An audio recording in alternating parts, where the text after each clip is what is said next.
Hey everyone, welcome back to our explainer. I am so incredibly pumped that you're hanging out with us today.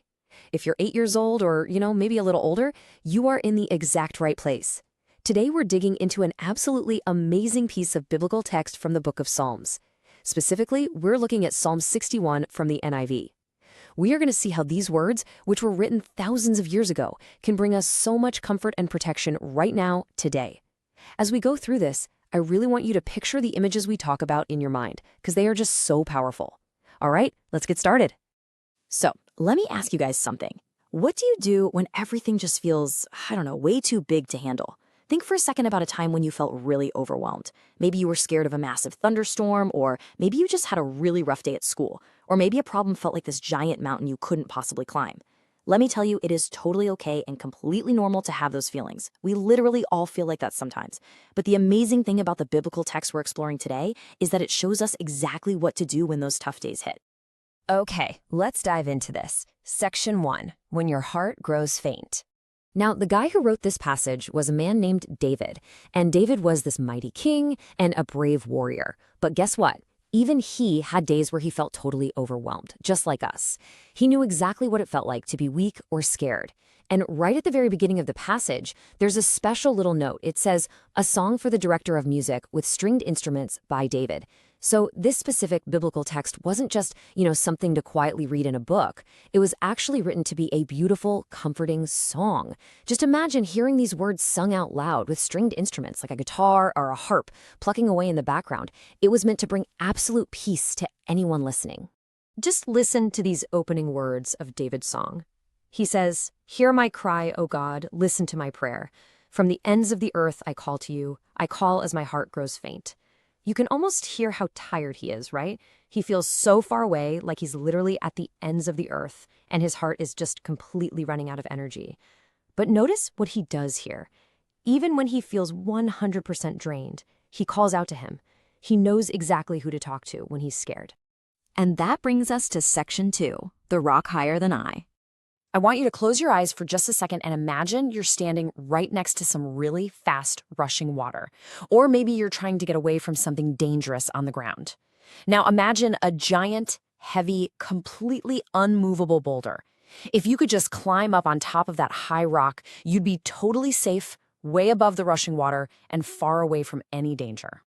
That is exactly why David sings this next line, "Lead me to the rock that is higher than I." Sometimes the problems we face seem so much taller than we are, don't they? They feel like giant crashing waves.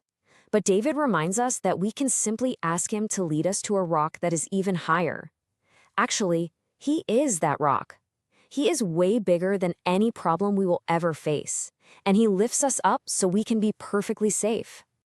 Now moving right along into section 3, a strong tower for us.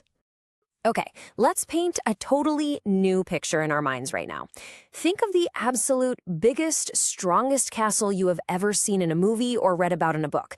Picture this huge, tall tower with super thick stone walls and heavy iron doors. If you were inside that tower, the wind could howl, the rain could pour, bad guys could be yelling outside, but there is no way anything could ever break in and reach you. You'd be completely secure. And this brilliantly illustrates David's next lyric in the song. He sings, "For you have been my refuge, a strong tower against the foe." Now, a foe is really just another word for an enemy or a super tough challenge. David is saying that he is our ultimate refuge. When we run to him, it's literally just like running into that thick-walled castle tower. He surrounds us with his strength, keeping all the tough things on the outside from hurting us on the inside. But David doesn't just stop at big rocks and giant stone towers. Let's look at section 4, safe under his wings. Think about a cozy tent and gentle wings. Imagine you're camping. It's cold and rainy outside, but you are zipped up inside a really sturdy, dry, and super cozy tent with your family. Or think about a little mother bird in her nest. When a big storm rolls in, what does she do? She spreads her gentle, warm wings completely over her baby birds to keep them safe and dry. David uses both of these awesome, cozy images right here in the biblical text. He sings, "I long to dwell in your tent forever and take refuge in the shelter of your wings." This is absolutely crucial, guys, because it proves that he isn't just a strong, heavy rock or some tough stone tower. He is also gentle. He's a warm, comforting shelter where we can always take refuge and just rest when we're feeling sad or tired. Now, before we read the next part of the song, we kind of need to make sure we know what the word heritage means. A heritage is basically a very special gift. It's a family treasure or a belonging that gets passed down to you. So imagine if your great-grandfather had this beautiful, priceless watch, and one day your parents gave it to you to keep forever. That watch would be your heritage.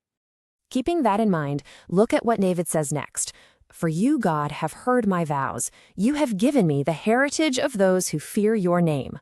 Now, when David says fear your name, he really just means having a deep, amazing respect for him.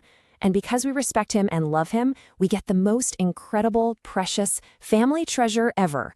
We get the heritage of belonging to him and being safe in his care forever. It is literally the best gift we could possibly get. Let's move to and see how this builds in our final section, Section 5, Praising Him Day After Day. Right before David finishes the song, he actually takes a quick moment to pray for the king.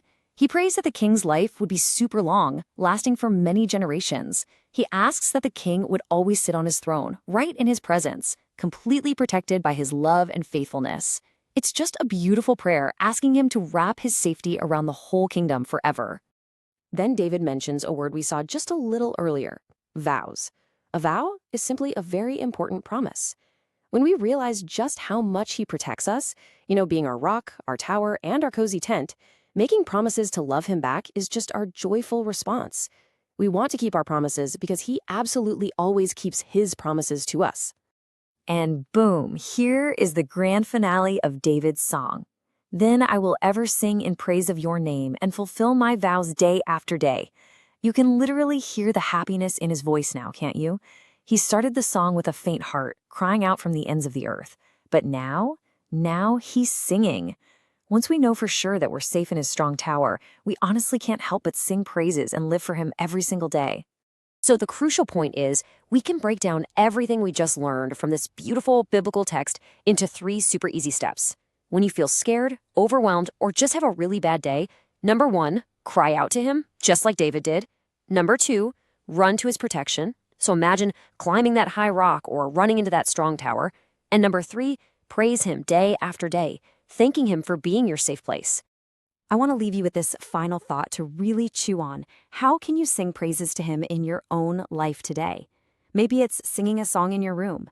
Maybe it's just thanking him right before you eat your dinner. Or maybe it's telling a friend how he is your strong rock. Just remember, no matter how massive your problems feel, he is always higher, stronger, and ready to cover you with his gentle wings. Thank you guys so much for exploring this amazing biblical text with me today and this explainer. Keep learning, keep trusting, and I will catch you next time.